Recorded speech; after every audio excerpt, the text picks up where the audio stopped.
Buenos días, como se dice en estos casos, a todas y a todos. En primer lugar, y como no podía ser de otra manera, le agradezco mucho la presentación a Miriam Cueto. Agradezco también al Ministerio de Educación y a la Consejería de Educación por haber tenido la inmensa amabilidad de invitarme a participar en este segundo Congreso Estatal del Máster de Formación del Profesorado de Educación Secundaria. Yo quisiera, espero que no se aburran, no es desde luego este espacio, no es un espacio donde se puedan establecer así hilos inmediatos de proximidad y, en fin, es un lugar un poco, no parece así el más adecuado, ¿no?, para una cosa de estas, pero digo que no parece el más adecuado por sus características de espacio, vamos, no por otra cosa. Yo voy a intentar de todas las formas posibles que esta intervención sea una intervención lo más entretenida posible. Y les digo esto porque voy a echar una mirada para atrás, voy a hacer un poco de historia, voy a ir a ese momento histórico en el que comienza a gestarse las concepciones educativas que han cristalizado históricamente, pero también aquellas otras que tienen una dimensión fuertemente crítica y que también se han tratado de concretar en algunos lugares, en algunos momentos y cuando las circunstancias han sido propicias. Para eso empezaré. No se asusten porque va a ser todo muy breve. Me voy a liquidar el siglo XVII y el siglo XVIII en 3 minutos.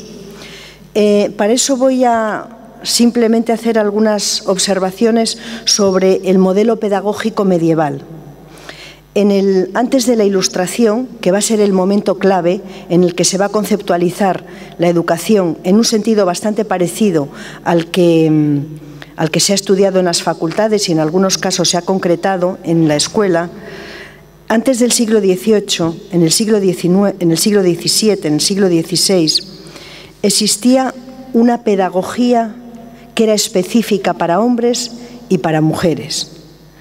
La educación en el siglo XVII y en el siglo XVI tenía como objetivo la aceptación del sistema estamental. Uno de los elementos claves de esa pedagogía era enseñar, convencer, persuadir a los alumnos, y digo a los alumnos, no como la suma de alumnos y alumnas, sino como alumnos varones, persuadirles de que era necesario preservar los órdenes sociales. En la Edad Media, en la Baja Edad Media, había una filosofía que los individuos tenían muy interiorizada, que más o menos consistía en la aceptación de que existía un orden natural de las cosas que era imposible de alterar.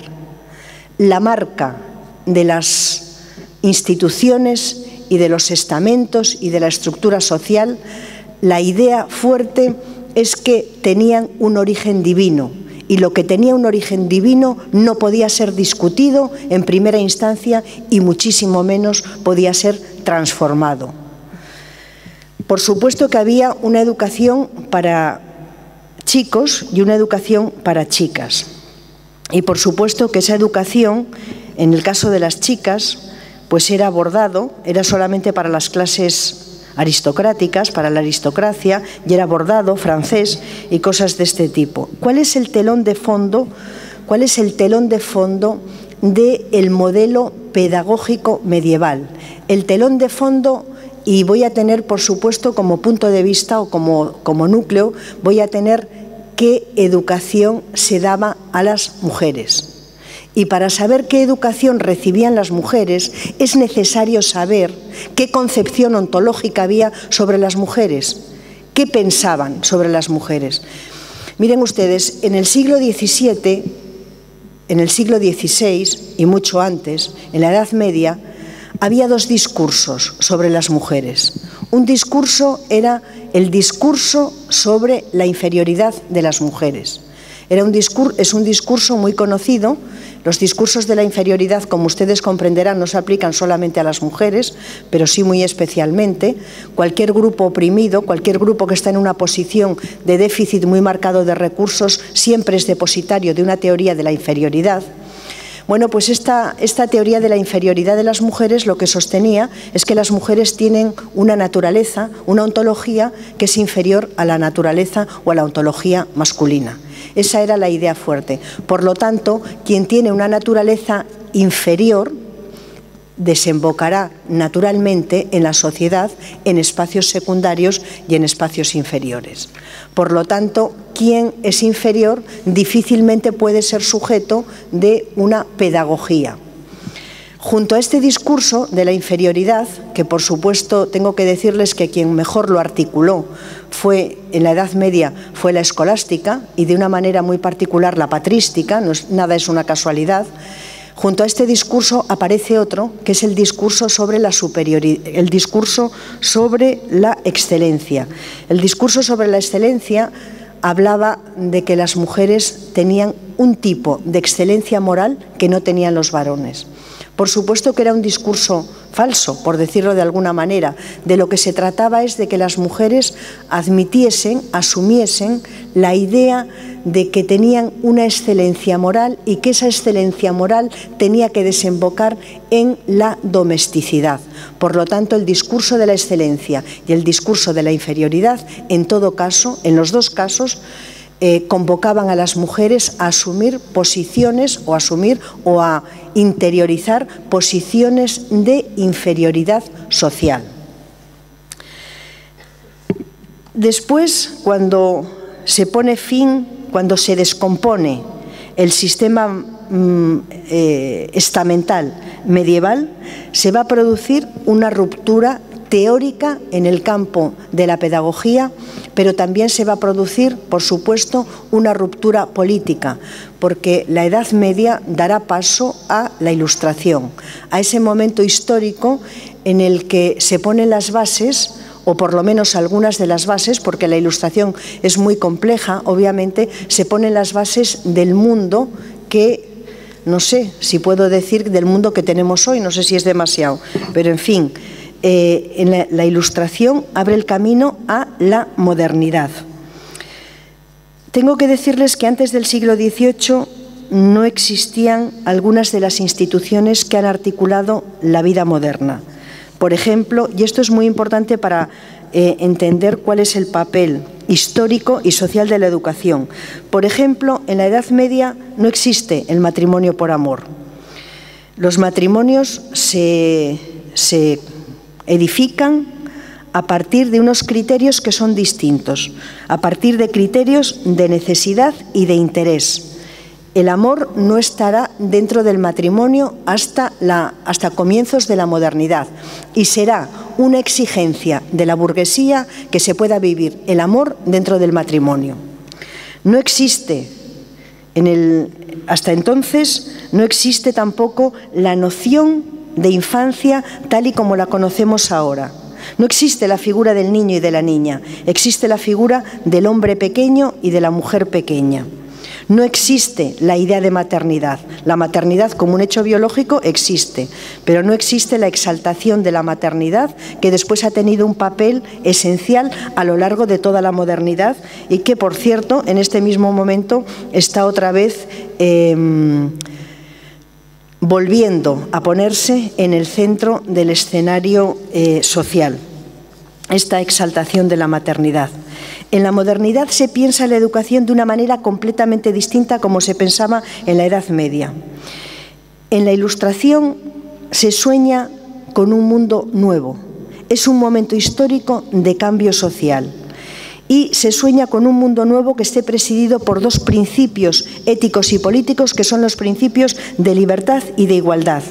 Y va a ser precisamente en este contexto en el que la educación va a ser teorizada como una de las herramientas fundamentales de cambio social. Yo tengo que recordarles que el gran teórico de la Ilustración en el siglo XVIII, Rousseau, cuando escriba el gran tratado de la educación, que es el Emilio, lo va a escribir al mismo tiempo que escribirá el contrato social. ¿Por qué?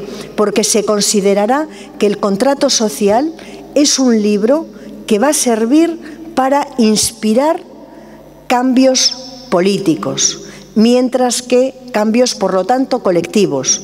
Y escribirá al mismo tiempo el Emilio, porque el Emilio será un libro que hablará de la necesidad de que se produzcan cambios en los individuos, de modo que lo individual y lo colectivo en el pensamiento de Rousseau va a ser concebido de una forma complementaria hasta el extremo de que va a ser escrito al mismo tiempo. Pero, sin embargo, tenemos que decir que la educación se va a conceptualizar en el siglo XVIII como un instrumento de libertad y de igualdad solo para los varones. El gran teórico de la educación en el siglo XVIII es Rousseau. Es el gran teórico de la democracia, es el gran teórico de la igualdad. De todos los ilustrados, franceses, ingleses, alemanes, el teórico más potente de la igualdad será Rousseau. Será dueño de una teoría de la igualdad no solamente política, sino una teoría de la igualdad radical, una teoría de la igualdad que se va a construir en torno a la crítica a la desigualdad económica.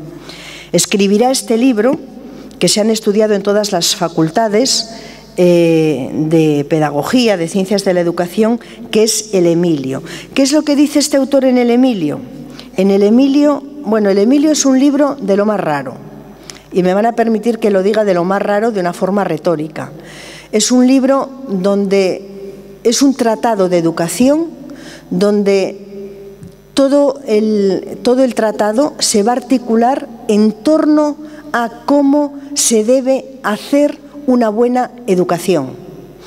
Cómo se debe hacer una buena educación, y se va a acuñar una figura que es la de Emilio, y Emilio será el alumno perfecto y Rousseau será el preceptor perfecto. Y así va a transcurrir el libro entero. Un libro que, por otra parte, como ustedes sabrán muy bien, es un libro bastante largo. Y en las últimas páginas del libro, de una forma completamente inesperada, van a aparecer dos pequeños capítulos, uno de ellos de muy pocas páginas, que se va a llamar Sofía. Ahí, en ese libro, Rousseau explica con mucha claridad qué educación deben de recibir los varones y qué educación deben de recibir las mujeres, qué educación deben recibir los niños y qué educación deben recibir las niñas. Y la educación que deben recibir unos y otros es una educación no solamente distinta, sino en muchos casos contrapuesta. Para hablar de educación, lo que hará Rousseau es establecer una ontología para cada sexo. Los varones tienen una naturaleza específica y las mujeres tienen una naturaleza específica. Ambas son distintas, ambas son diferentes. Y Rousseau está poniendo las bases de una teoría que se desarrollará en el siglo XIX, que es la teoría complementaria de los sexos. Pero, ¿por qué quiero decirles que en este libro, en el Emilio, hay una ontología de lo femenino y una ontología de lo masculino? Por una razón, porque esas dos ontologías son necesarias, porque cada una de ellas desembocará en un espacio de la vida social, política y económica. De lo que se trata es de saber que Rousseau tiene en la cabeza un modelo de sociedad, y ese modelo de sociedad tiene dos espacios, un espacio privado doméstico y un espacio público político. Y él tiene en la cabeza, como lo tiene toda la ilustración patriarcal, él tiene en la cabeza que los varones deben habitar el espacio público político y las mujeres deben habitar el espacio privado doméstico. Él tiene en la cabeza que los varones son seres fundamentalmente políticos y al mismo tiempo creerá que las mujeres son seres fundamentalmente domésticos. Si la ontología de las mujeres las conduce necesariamente a la domesticidad y la naturaleza masculina les conduce necesariamente a lo público y a lo político, es razonable o más bien necesario que tengan educaciones distintas. Y aprovecho esta observación para decirles que la educación que reciben nuestros niños y niñas, la educación que se diseña en los ministerios de educación y en las consejerías y en los centros institucionales de educación, no son contenidos, no son educaciones neutras, no son educaciones objetivas, por decirlo de una manera que tampoco es exacta. Son educaciones que cumplen una labor, y la labor precisamente es proporcionar materiales para la construcción de un modelo de sociedad que en este momento ya está diseñado. Dicho de otra cosa, a un mundo, a una sociedad que está presidida por una filosofía y una práctica económica neoliberal, requiere una educación que vaya orientada en la dirección de proporcionar plausibilidad a ese nuevo tipo de sociedad que se está construyendo. Eso lo explicó Rousseau con unas palabras muy distintas, obviamente, a las que utilizaríamos hoy, pero este es un elemento que nada se sabría de educación si no supiésemos que los modelos educativos responden al tipo de sociedad que se está construyendo, que se ha construido o que en todo caso se quiere preservar. La educación no es un elemento aislado del resto de la sociedad, cumple una función social, y el profesorado, por mucha formación que tenga, por mucha voluntad que tenga, le será muy difícil poder desactivar ese modelo que se impone desde el poder político y también desde el poder económico y, por supuesto, desde otras muchas instancias socializadoras. Por lo tanto, Emilio está orientado a ejercer la libertad y la igualdad. Está orientado a socializarse en la idea de autonomía moral, uno de los grandes principios ilustrados. No es el caso de Sofía. Sofía es definida en términos de su función sexual y procreativa. Pasión sexual, desorden y caos son las características de Sofía, el gran teórico de la Ilustración, el gran teórico de la igualdad, ilustrado cuando habla de las mujeres en esa última parte del Emilio, cuando se refiere a las mujeres, las denominará el sexo demoníaco. A partir de ahí ya podemos comprender cuál es la concepción pedagógica que tiene Rousseau sobre las mujeres. Si el papel de la razón a través del preceptor es reorientar y dirigir las fuerzas innatas de la naturaleza de Emilio, en el caso de Sofía, el papel de la razón perderá su carácter creativo y liberador y se convertirá en un instrumento de sometimiento e inferiorización. Lo que quiero decir es que, y les recomiendo, les sugiero, que cuando puedan lean ese pequeñísimo capítulo de la última parte del Emilio que se llama Sofía. Yo tengo que confesarles que hace ya muchos años, no quiero decir cuántos porque son ya demasiados y me pesan mucho, hice una tesis doctoral primero y después escribí un libro sobre Rousseau. Y una de las cosas, por supuesto, que yo más trabajé en ese libro fue precisamente el Emilio y otros muchos libros alrededor del Emilio para poder entender cuál era su concepción educativa. Yo entonces no sabía que había una cosa que se llamaba igualdad de género o igualdad entre hombres y mujeres, porque mi marco interpretativo estaba orientado a poder solamente visibilizar la desigualdad económica entre las diferentes clases sociales, porque yo entonces solamente era de izquierdas. Poco después, por alguna casualidad del destino, me hice feminista y tuve que volver a releer el Emilio. Y cuando releí ese pequeño capitulín que se llama Sofía, no pude comprender cómo algunos años antes, lo había leído y no le había dado la mayor importancia. Y no le había dado la mayor importancia porque comprendí que esas páginas eran una auténtica, en el mejor de los casos, una auténtica grosería teórica. Eso en el mejor de los casos. En el peor ni lo digo. Pero en todo caso yo solucioné ese pequeño texto del Emilio, lo solucioné de la siguiente forma. Formaba parte de su tiempo. Lo que decía Rousseau era lo que se decía en aquella época. Eso no es cierto, ni ese es un argumento que nunca debamos utilizar quienes nos situamos en posiciones críticas sobre la sociedad. Quienes trabajamos en teorías críticas no podemos utilizar ese argumento que con tantísima soltura utilicé yo hace la friolera de 30 años. Lo que dirá Rousseau es que la educación de las mujeres debe orientarse básicamente al cuidado del marido y de los hijos.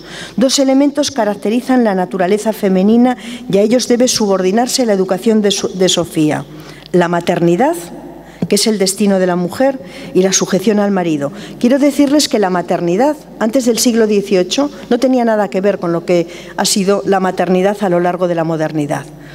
Si ustedes se acuerdan de algunas novelas o películas, como por ejemplo Las amistades peligrosas y otras, los hijos, las mujeres y los hombres aristócratas tenían hijos y nada más nacer les mandaban con una nodriza a 100 kilómetros al sur de París, y cuando los niños habían crecido, los niños volvían al palacio y la madre y el padre, a veces el padre no era el padre porque no era necesario que el padre fuese el padre, que el padre fuese el padre fue una imposición y una exigencia de la burguesía porque quiso asegurar su propiedad a través de la sangre, pero mientras que la sangre era la característica que definió a la burguesía, sin embargo el estatus y el rango era lo que definía a la aristocracia. Pues el niño o la niña volvía de ese pueblo que estaba a 100 o a 200 kilómetros al sur de París, volvía y el padre y la madre le veían y le miraban con muchísima extrañeza y se preguntaban que cómo era posible que hubiese crecido tanto. Claro, habían pasado 10 años. Rousseau, en este sentido, se va a hacer portavoz de esa clase ya emergente, de esa clase que será rápidamente la clase hegemónica, que va a dirigir en muy buena medida los destinos de una gran parte del mundo a partir del siglo XVIII, que es la burguesía, y hará de la maternidad un destino social para las mujeres.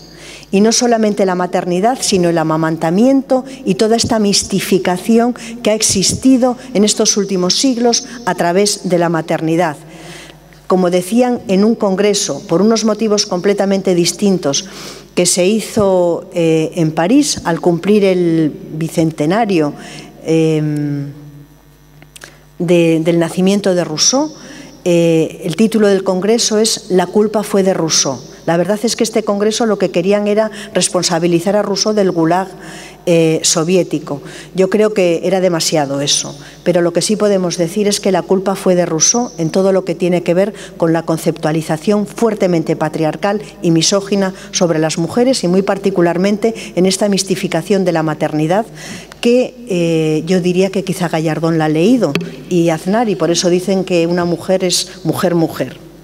O bueno, Gallardón ha dicho que lo que hace aunque una mujer sea una mujer es la maternidad, por eso seguramente ha leído el último capítulo del Emilio.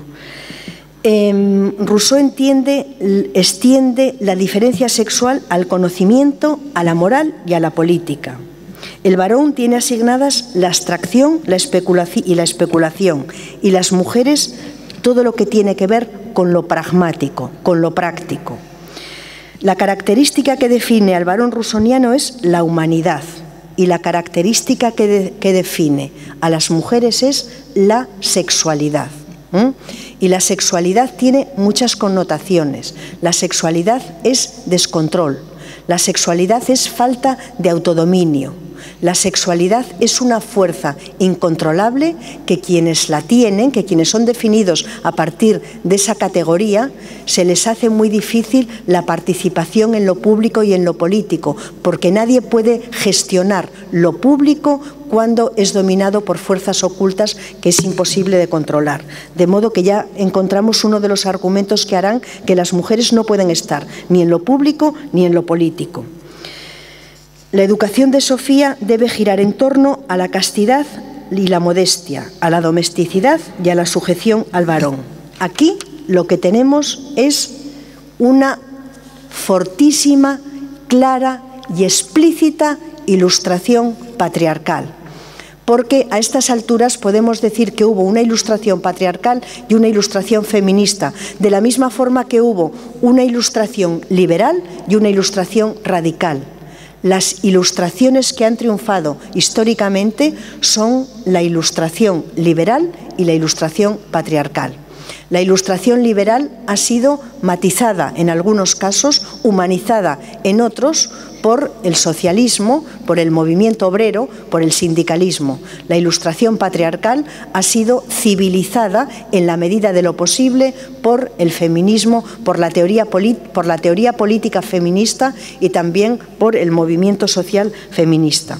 Lo que quiero decirles es que lo que pensaba Rousseau no era lo que se pensaba necesariamente y que hubo otros autores que pensaron unas cosas completamente distintas, que el tiempo no le protegía a Rousseau en el sentido de que él no pudiese pensar otras cosas. Él polemizó con otros autores ilustrados y autores ilustrados como Diderot o como Condorcet reprocharon a Rousseau su pensamiento fuertemente misógino, su pensamiento fuertemente patriarcal. Sin embargo, Rousseau perseveró en sus ideas porque necesitaba una mujer sometida para construir un espacio público-político en clave casi de revolución permanente, en clave de asamblea constituyente y permanente, que era el deseo que tenía Rousseau de lo que fuese la asamblea. ¿Cuál es esta otra ilustración? Bueno, pues esta otra ilustración, esta ilustración feminista, va a tener dos autores. Uno, fíjense ustedes, que va a escribir en el año 1674 un libro que se va a llamar La educación de las damas. Lo hará un filósofo de filiación cartesiana que se llamará François Poulenc de la Barre, un filósofo que nació en Ginebra, que primero fue católico, que después abandonó ¿cómo se dice?, el traje este, que en fin, y que se hizo protestante, que se casó, que tuvo hijos, hijas y no sé cuántas cosas más, y que se distanció críticamente de una forma muy significativa del catolicismo.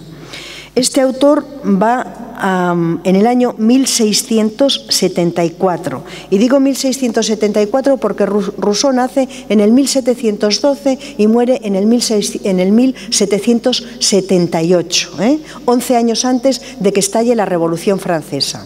Bueno, pues este autor, François Poulenc de la Barre, lo primero que va a decir, voy a pasarle rapidísimo, lo primero que va a decir dos cosas fundamentales, bueno, va a decir muchas, pero yo voy a resumirlo en dos cosas. La primera es que señalará que existe una razón natural y que esa razón natural es una característica de hombres y mujeres.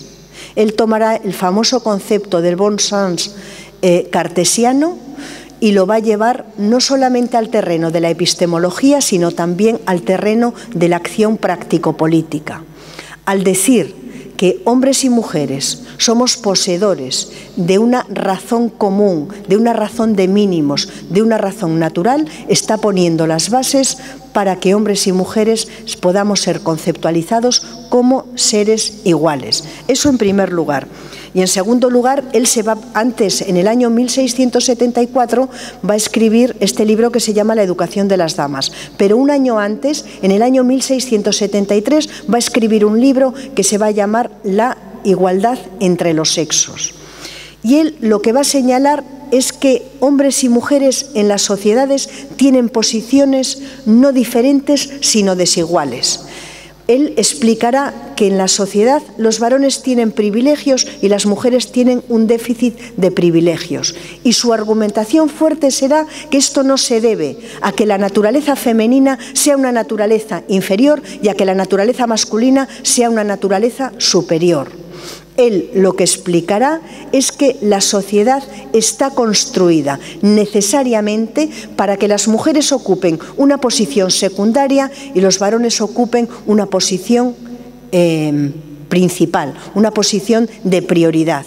De modo que esa estructura de la sociedad es lo que obliga a que se construya una ontología de la superioridad para los varones y una ontología de la inferioridad para las mujeres. Dicho de otra forma, lo que va a hacer François Poulenc de Lavague es invertir el argumento. No porque las mujeres somos inferiores, tenemos que ocuparnos de la familia, de la casa y de los hijos e hijas, sino que, porque tenemos que ocuparnos de eso, hay que construir una teoría de nuestra inferioridad para que la sociedad entera asuma en su totalidad que las mujeres somos inferiores a los varones.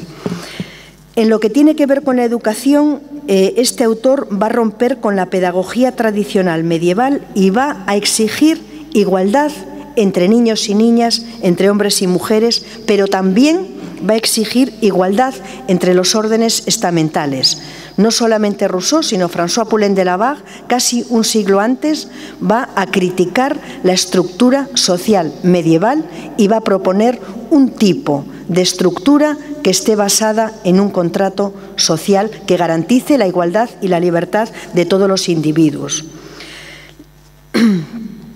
La argumentación de Poulenc de Lavague es la siguiente: la pedagogía para niños y niñas no es la consecuencia de la desigualdad natural entre los sexos, sino que es la desigualdad social la que produce las dos educaciones. Por lo tanto, pedirá un método igual para niños y niñas y los mismos contenidos para niños y niñas, y considerará que se debe aplicar la duda radical como la esencia del método.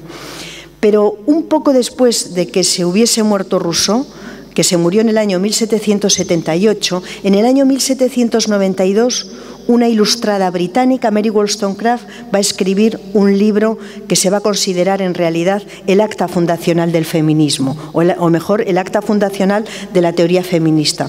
Vindicación de los derechos de la mujer. Y Vindicación de los derechos de la mujer, pese a su título, es un tratado educativo. Esta autora es una autora profundamente rousseauiana, partidaria de aplicación de criterios radicales de igualdad. Y, por supuesto, al igual que Poulenc, se va a inscribir en la tradición de la crítica al prejuicio, y al igual que Poulenc, considerará que la situación de inferioridad de las mujeres se debe a los prejuicios y que los prejuicios están sólida y profundamente anclados en los privilegios masculinos. Por supuesto que criticará la idea de Sofía, esa metáfora de Sofía, la criticará y dirá que Sofía es un modelo ideal de mujer que habita en la imaginación de Rousseau, pero que carece de realidad ontológica y carece también de realidad histórica. Dirá que Sofía es el compendio de los prejuicios que soñaron aquellos burgueses que después cambiaron el rumbo de la historia. Lo que quiero decirles es que el análisis que va a hacer, y lo voy a resumir mucho, el análisis que va a hacer Mary Wollstonecraft es el siguiente. Ella considerará que la educación, que la pedagogía que propone Rousseau para las niñas no responde a la naturaleza, a la ontología femenina, sino que la operación es muy distinta.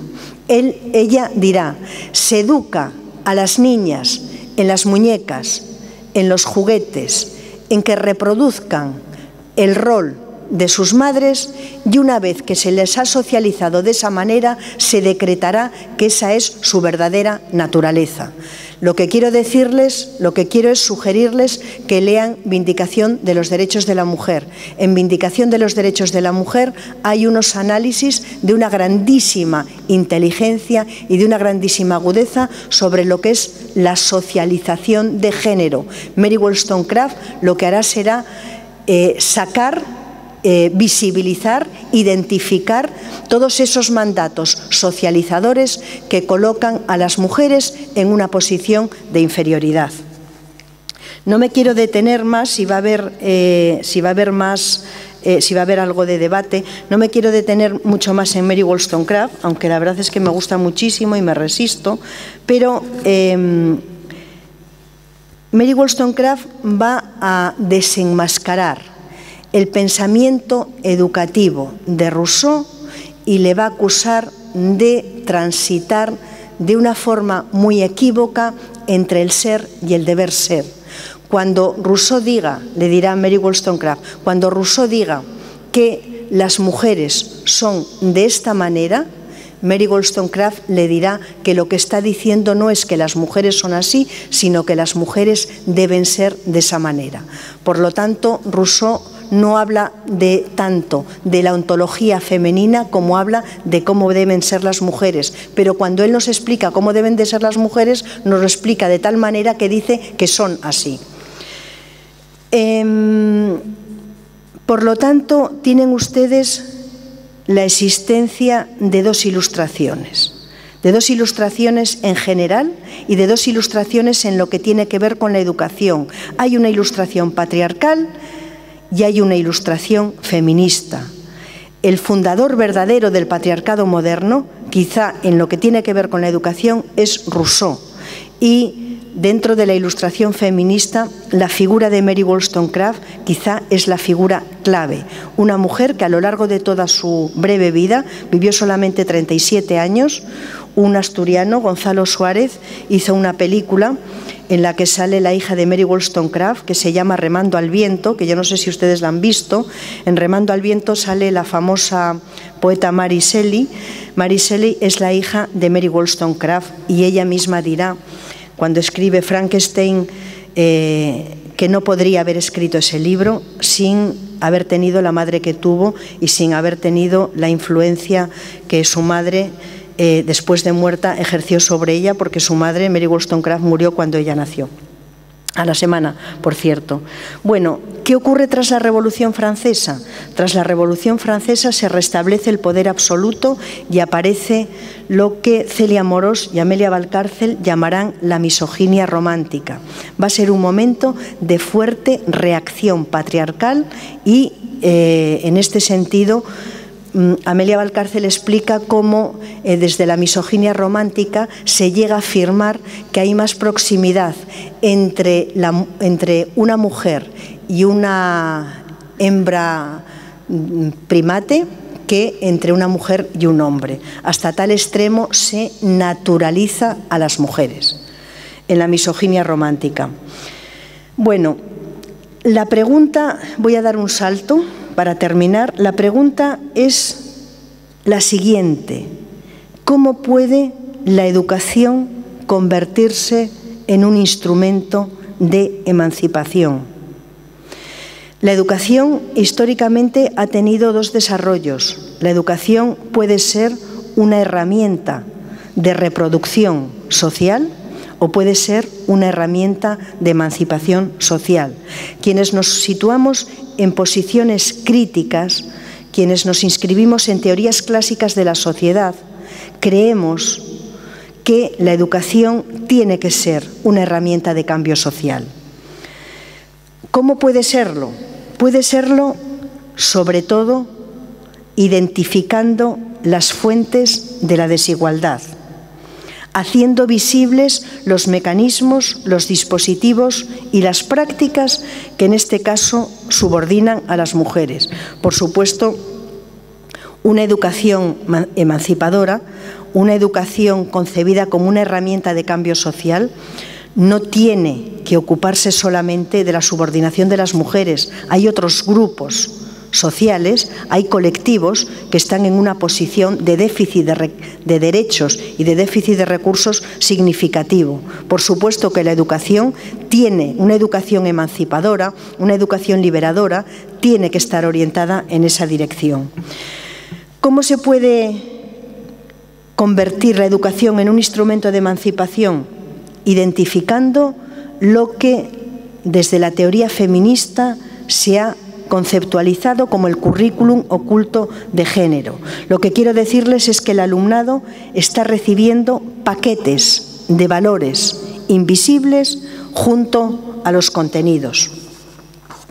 Y una gran parte del profesorado transmite ese paquete de valores de una forma inconsciente, sin saber que lo está transmitiendo.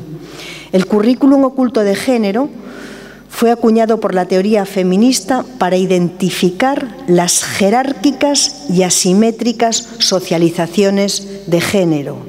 El profesor, la profesora, no puede pensar que existe una única socialización de género. La educación está llena de subtextos, subtextos de género, subtextos raciales, subtextos de clase, subtextos sexuales.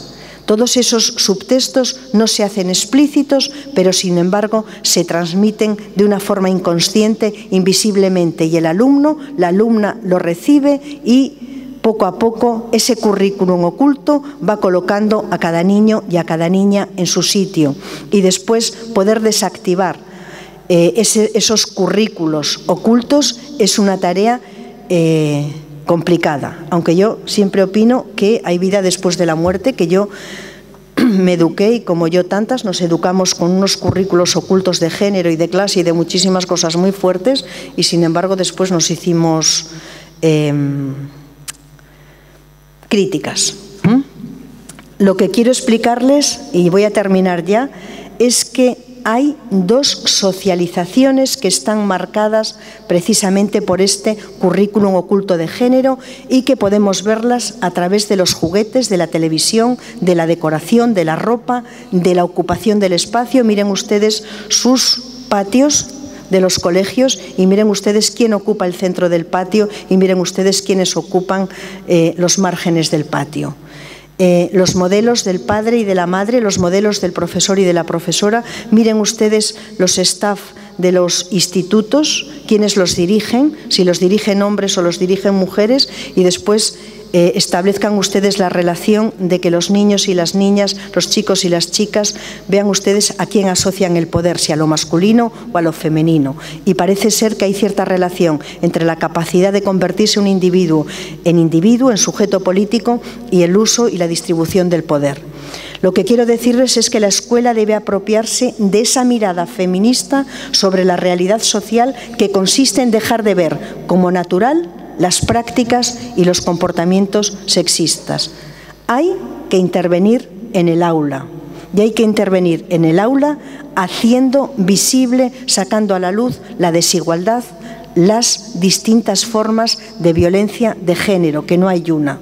Y para eso el profesorado debe ser formado. Lo que quiero decirles es que no es posible que la educación se convierta en una herramienta de emancipación si no se hacen políticas públicas de igualdad en las aulas, si no se hacen políticas públicas de igualdad en materia de educación.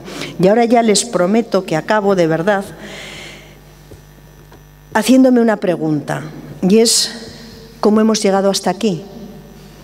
No cómo hemos llegado a los recortes solo, sino cómo hemos llegado a que sectores de población consideren que se hayan visto contaminados por esta filosofía que está detrás de esta reacción neoliberal y de esta reacción patriarcal. ¿Cómo es posible que estemos aceptando la vuelta a un concepto de educación extraordinariamente clasista, profundamente androcéntrica?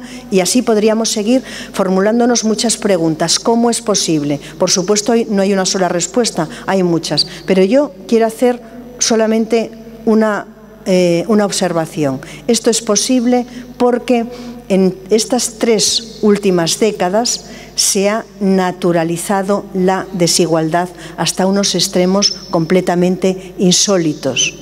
La gente de mi edad, la gente de mi generación, la gente que hemos tenido una cultura política crítica, nos educamos en la idea, nos socializamos en la idea de que la igualdad era un derecho y era el objetivo necesario de cualquier sociedad para que cualquier sociedad se pudiese convertir en una comunidad moral. Sin embargo, un virus ha entrado dentro de nuestro imaginario colectivo y ese virus nos dice que la desigualdad forma parte de la condición humana, que la desigualdad surge espontáneamente en cualquier comunidad y que cualquier comunidad humana que se forma de una manera natural y espontánea surge la desigualdad porque los individuos tenemos talentos, energías y objetivos muy distintos.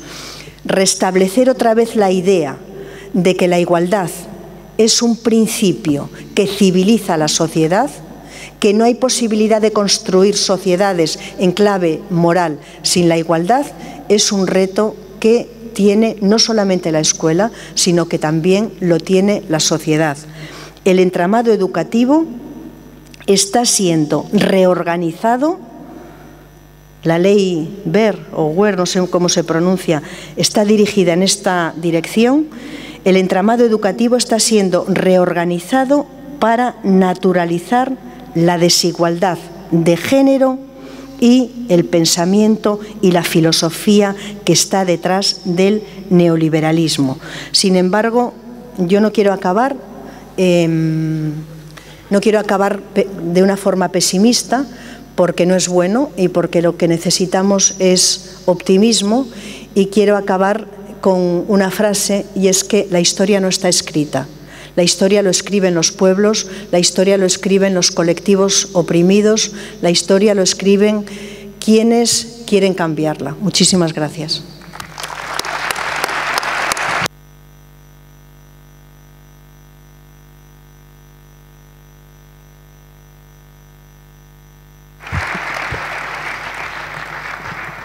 Muchas gracias, Rosa, por esta magnífica intervención que yo creo que a todos nos va a hacer reflexionar.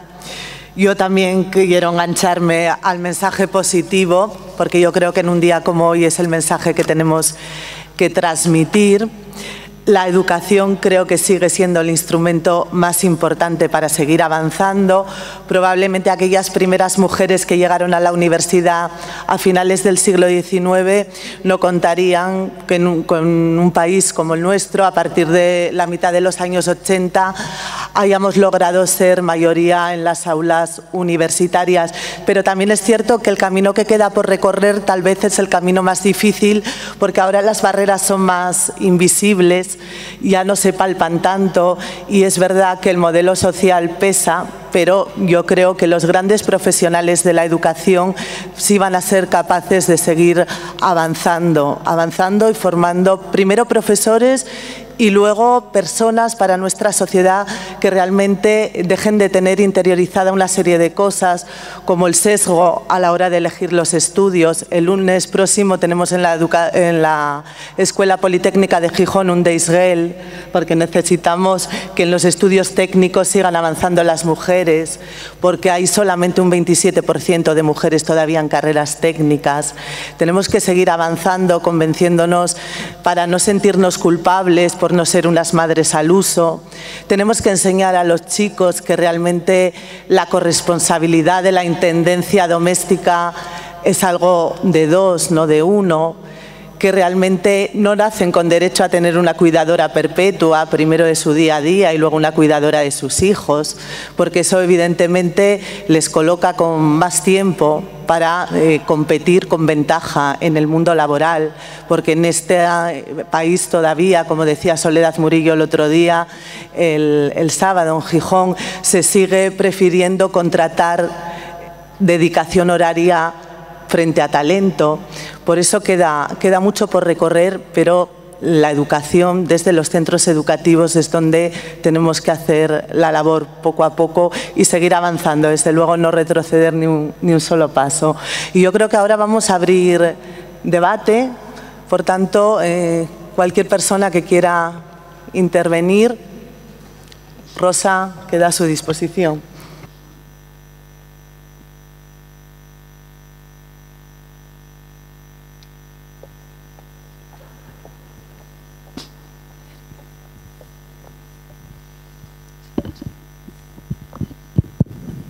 Bueno, yo simplemente quería rebatir una afirmación que ha hecho.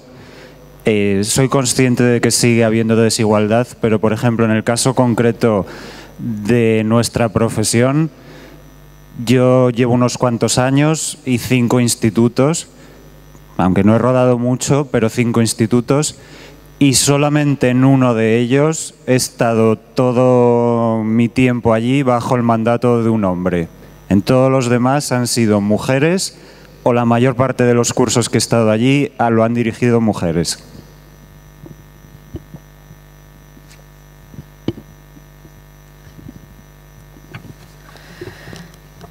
Bueno, no sabes lo que me alegra que tengas esa experiencia, porque es una experiencia minoritaria en el conjunto de los colegios de primaria y de secundaria. No sé exactamente cuál es la cifra, pero me decía Miriam que cree que está entre 60 y 40. Por lo tanto, de todas las formas, yo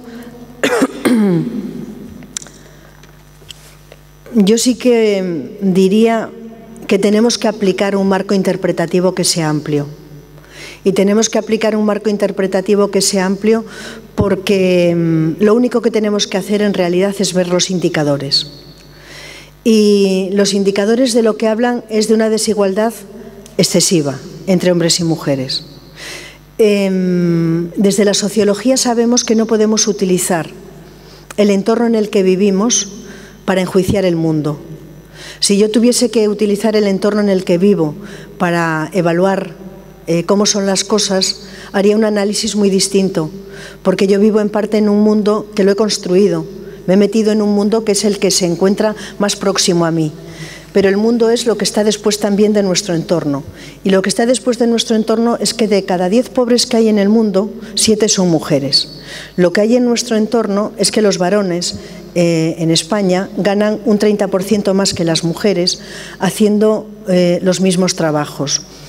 Lo que hay, y yo tengo una hija y a mí esto me preocupa mucho, es que cada vez que enciende la televisión, lo que ve es que lo que tiene que ver con el prestigio, con la autoridad, con la influencia y con el poder es básicamente masculino.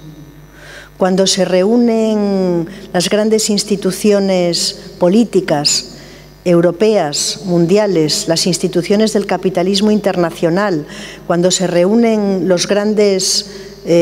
las tertulias, que hay que reconocer que se han masculinizado desde luego en la una lo suyo, ¿no? En todo caso, lo que ven es que lo masculino está asociado a lo que vale. Y no tiene nada que ver esa socialización en la concepción que sobre sí mismas van a tener las niñas. Y yo, que tengo una hija, también veo cómo cuando sale al patio y están los chavales jugando al fútbol, las cuidadoras les dicen a las niñas: por favor, no interrumpáis a los niños, no les molestéis, que están jugando. Porque dan por hecho, las cuidadoras dan por hecho que ellas tienen que estar en los márgenes del patio porque ellos están jugando. Y si ellos están jugando, no se puede interrumpir.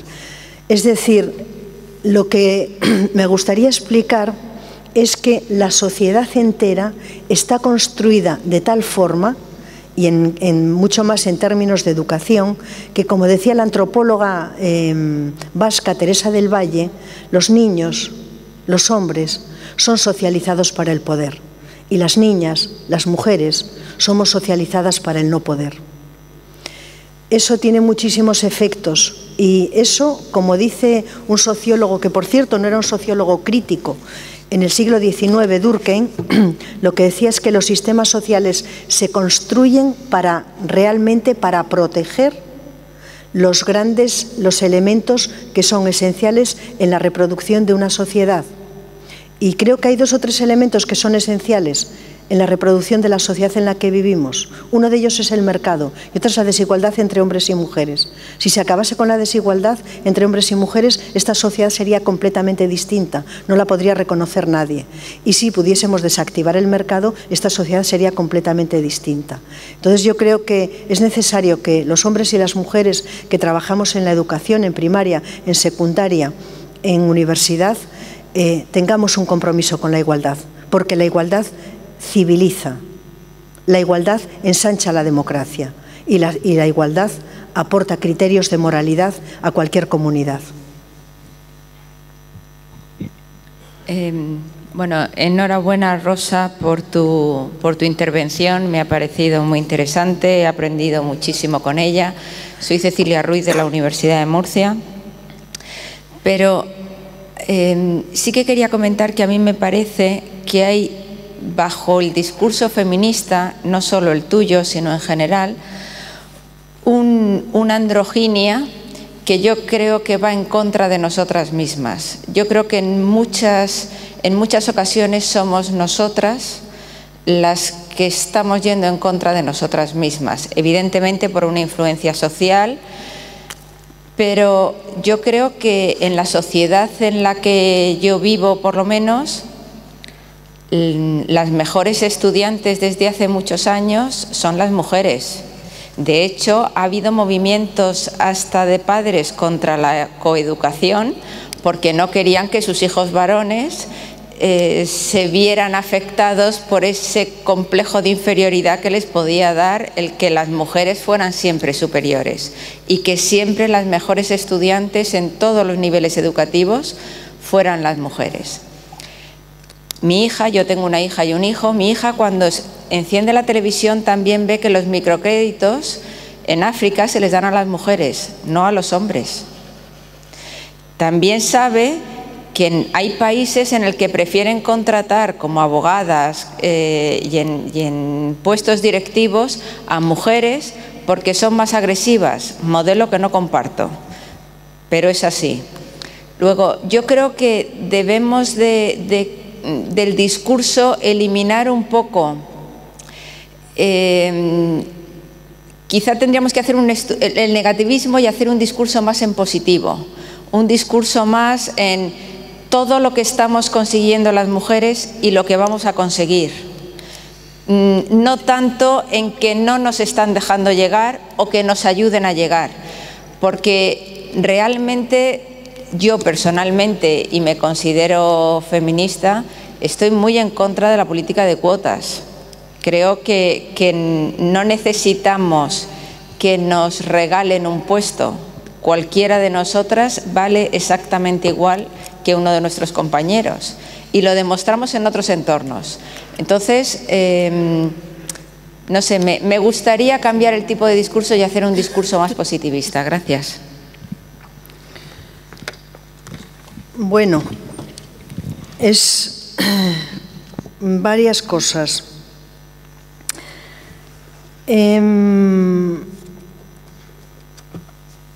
Para poder entender el discurso feminista hace falta conocerlo. Hace falta conocer las 2 grandes dimensiones que hacen que el feminismo se pueda denominar o calificar como tal. Lo primero que hay que decir es que el feminismo tiene 3 siglos de historia y que en esos 3 siglos de historia se ha ido construyendo como un pensamiento y como un movimiento, como una tradición intelectual y como un movimiento social y político. Y yo, que he hablado en auditorios distintos y que en ocasiones he tenido que responder a preguntas como la tuya, me he preguntado muchas veces ¿dónde tenemos las feministas que hacernos una autocrítica? O lo voy a decir de otra manera, ¿qué hemos hecho mal? Y me voy al siglo XVIII, y no se asusten, que voy a terminar prontísimo. Me voy al siglo XVIII y veo lo que hicieron las feministas. Veo que las feministas acabaron casi todas, por cierto, en el cadalso o en los manicomios, y veo que lo que hicieron fue pedir el acceso a la ciudadanía. Veo que no consiguieron el acceso a la ciudadanía. Me voy al siglo XIX y lo que veo es que las mujeres feministas pidieron derecho a la propiedad, derecho a la educación, derecho a los trabajos y derecho al voto. Y yo me pregunto qué podemos criticar de las sufragistas en el siglo XIX. Y me voy al siglo XX. Y en el siglo XX, con lo que me encuentro, es con que me encuentro con Simone de Beauvoir en el año 59. Y me encuentro con el segundo sexo, y en el segundo sexo lo que dice Simone de Beauvoir es que la feminidad y la masculinidad son construcciones normativas y que han sido construidas jerárquica y asimétricamente. Y hace una propuesta radical de igualdad. Y yo no encuentro nada que objetar al segundo sexo. Voy 10 años más tarde y en el año 59, no, en el año 60 y algo, Betty Friedan escribe La mística de la feminidad. ¿Y qué dice la mística de la feminidad? Habla de los problemas de aquellas mujeres que después de la Segunda Guerra Mundial, una vez que acabó la guerra y los varones volvieron al aparato productivo y ellas fueron expulsadas, se tuvieron que dedicar a la familia, al marido, a los hijos. Es lo que Betty Friedan llama el problema que no tiene nombre, problema que provocó depresiones, tasas de alcoholismo, y que Betty Friedan resuelve diciendo que las mujeres han adoptado una identidad que no han elegido, sino que les ha sido socialmente impuesta. Y yo me pregunto, ¿qué crítica podemos hacer a Betty Friedan? Desde el feminismo yo podría criticar que hace una crítica a la sociedad desde una posición liberal que yo no comparto, pero creo que examina muy bien cuál es esa mística de la feminidad. Pasamos al feminismo radical de los años 70, primera vez en la historia que el feminismo se convierte en un auténtico movimiento de masas, y ahí están realmente las reivindicaciones de lo que el feminismo hoy está luchando por conseguir: libertad sexual, saber que lo que es personal es político, que dentro de la familia hay relaciones de poder. ¿Y esas relaciones de poder cómo podemos verlas? Bueno, hoy leía, creo que hoy o ayer leía en El País, que las mujeres todos los días trabajamos 100 minutos más gratis dentro del hogar que lo que trabajan los varones. Ahí, en el feminismo radical de los años 70, está el origen de las políticas públicas de igualdad, es decir, las cuotas. ¿Por qué se hacen las cuotas? Bueno, por una razón. La primera vez que surge la idea de cuota es en el año 1965 y será la comunidad negra norteamericana quien lo reivindique, cansada de no poder acceder a ninguna de las grandes universidades norteamericanas que son las que forman las élites que después van a gestionar lo público del país. No entran. Oye, y no entran, y no entran, y no entran. Bueno, pues entonces van a pedir cuotas. Piden cuotas y misteriosamente entran. Ahora, la pregunta es, ¿los negros no entraban porque eran tontos? Yo creo que esa no es una buena respuesta. Los negros no entraban porque hay filtros y dispositivos que hacen muy difícil la permeabilidad de instituciones que han sido creadas, en este caso, para los blancos. Este político, que es un animal, que se llama Jeff Bush, el hermano del que fue presidente de Estados Unidos, decidió que no podía haber cuotas, que la gente vale y que la gente que vale llega. Y las quitó de las universidades. ¿Qué ha ocurrido con eso? Las universidades se han vuelto blancas. El problema está en la falta de talento de los negros o en los mecanismos invisibles que tenemos que identificar para poder entender por qué determinados sectores sociales no pueden acceder a espacios cualificados, no pueden acceder a espacios de poder. Esa es la pregunta. No podemos pensar que quienes no llegan son todos tontos. No es posible, porque si no llegan inmigrantes, no llegan negros, no llegan mujeres, obviamente. Ahora, ¿tenemos que quedarnos de brazos cruzados? ¿O podemos arbitrar medidas de acción afirmativa? Quienes son críticos y críticas con las cuotas, sin embargo sí están a favor de reformas fiscales que sean progresivas. Esas son cuotas, esa es la acción afirmativa y las cuotas son una modalidad de acción afirmativa. De modo que la sociedad no puede quedarse con los brazos cruzados ni ante la pobreza ni ante la desigualdad, y para eso están las políticas públicas de igualdad, que son unos de los instrumentos fundamentales para poder interrumpir la desigualdad y que forma parte de la cultura y de la práctica política de la izquierda, así como de otros movimientos que son movimientos críticos. De modo que yo más bien, y voy a terminar, que sé que esto tiene que acabar, de modo que yo lo que diría es que el feminismo es una de las pocas teorías críticas de la sociedad que ha ensanchado la objetividad científica al construir un marco interpretativo que nos permite ver, por ejemplo, que la clase obrera no es una, sino que son dos, que no es lo mismo los hombres que las mujeres. Nos ha permitido un marco interpretativo que nos hace ver, por ejemplo, que lo que ocurre dentro del ámbito familiar no tiene que ser tan privado, porque ahí ocurren muchas cosas, como por ejemplo, y ha sido el feminismo quien ha sacado del ámbito privado cosas que después se han hecho públicas. Estoy pensando en los derechos sexuales y reproductivos, estoy pensando en el trabajo gratuito que se hace dentro del hogar, etcétera. Pero no solamente hemos hecho un marco interpretativo que ha ensanchado la objetividad científica al permitirnos visualizar fenómenos sociales que sin la teoría feminista no hubiésemos podido ver, es que también ha habido un movimiento social que frente a otros movimientos de la modernidad, para conseguir sus derechos, nunca ha tenido que utilizar la violencia.